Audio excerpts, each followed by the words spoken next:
I'm here next to my ginger patch, and the smell alone is enough reason to grow ginger.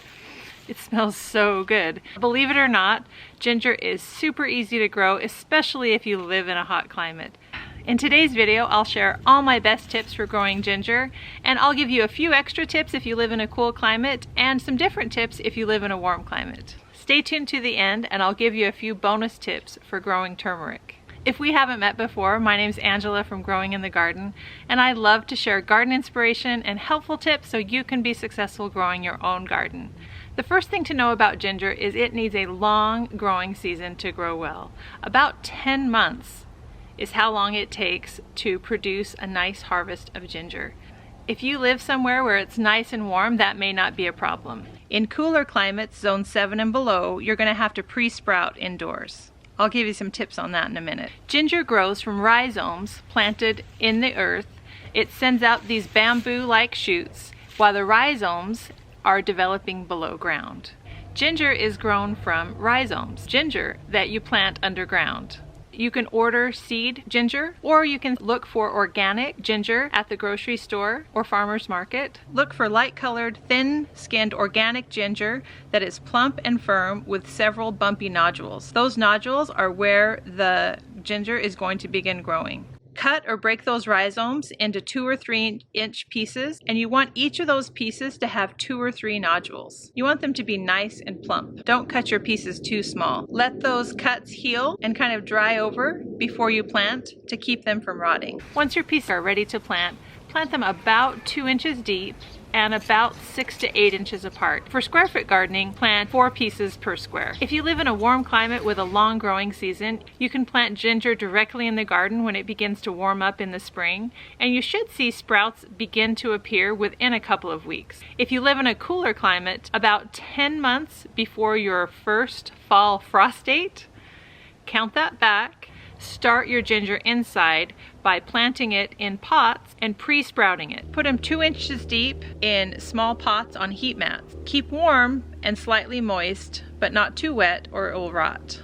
Once ginger sprouts, let it grow in a sunny spot until it's warm enough to plant outside. Once the soil warms in the spring, then it's time for you to plant. Gradually let plants become accustomed to outdoor conditions for a week or so, and then transplant sprouts to larger containers outdoors or into your bed. Choose your warmest location, especially if you live in a cool climate, for planting ginger. Here in the low desert of Arizona, warmth is not a problem. We have plenty of it. In fact, a little bit too much for ginger. So here it's very important to give ginger plenty of shade. Although it likes warmth, it does not like a lot of sunlight. So look for an area that gets dappled sunlight for your ginger and it will be happiest. Here in the low desert, I have to provide shade for ginger to grow well. You really want to have good soil to plant your ginger in for the best results. Plant ginger in soil that is loose, rich, and well draining, and that helps prevent the rhizomes from becoming waterlogged. Applying a thick layer of mulch, such as straw or more compost, can also provide nutrients, help the soil retain water, and keep the weeds down.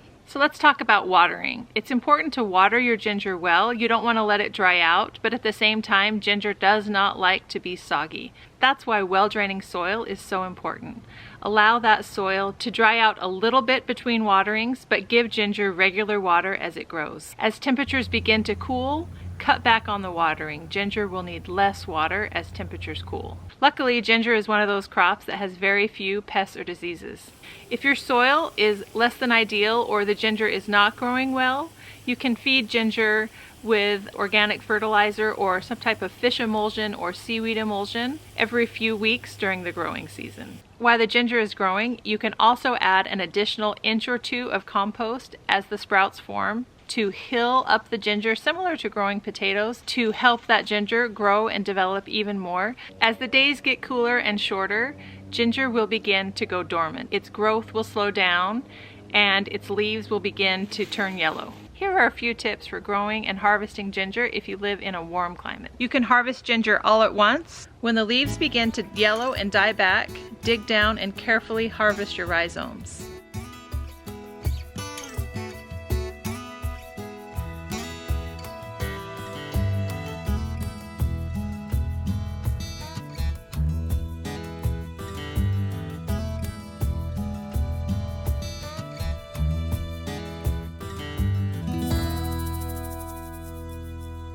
You can leave it in place, cut way back on watering. As the temperatures warm back up in the spring and the days get longer, you'll see new sprouts forming. If you do that, you basically just dig up and harvest a little bit as you need it. The great thing about living in a warm climate is you can dig down and harvest just what you need. In cooler climates where freezing temperatures are an issue, you'll want to harvest all of the ginger before those freezing temperatures come, because freezing temperatures will damage the ginger. Ginger also grows really well in containers. If you're going to grow ginger in a container, look for a container that is at least 12 inches deep. Container grown ginger may dry out faster and need additional feeding than that in the ground. Keep an eye on those containers and don't let them dry out. Once temperatures are consistently below 50 degrees, harvest your ginger. If you're not quite ready to harvest it and you're growing it in a container, bring it indoors. Provide supplemental lighting for indoor grown ginger. The ideal indoor temperature for ginger is about 75 degrees. Once you've harvested your ginger, there are a few different things you can do with it. Wash off your ginger and cut the shoots. Ginger leaves are often used in teas. Cut off any long roots.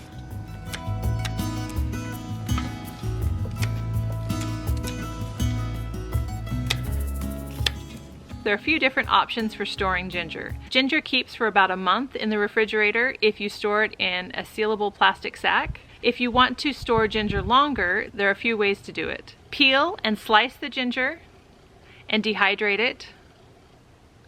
And then when you're ready to use it, grind those dehydrated chips into fresh ginger for the most intense flavor.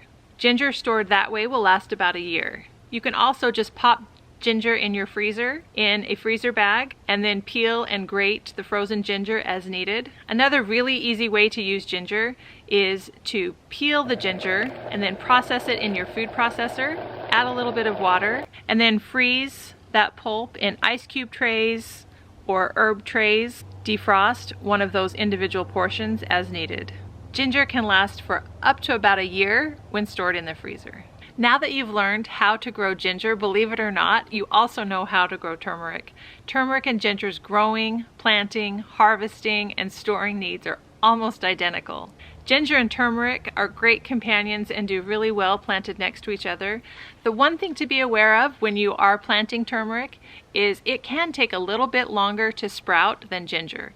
If your ginger pops up but your turmeric hasn't sprouted yet, that's okay. Just be patient and be aware that it might take a little bit longer for that turmeric to sprout. Also, the turmeric can grow a little bit slower. If you live in a warm growing season and can leave the turmeric in the ground for an extra year, you'll have an extra good harvest of turmeric. Sometimes it can take 2 years for that turmeric to really grow and develop. Those are my best tips for growing ginger and turmeric. Hope you feel inspired to add some to your garden next season. Thank you so much for watching.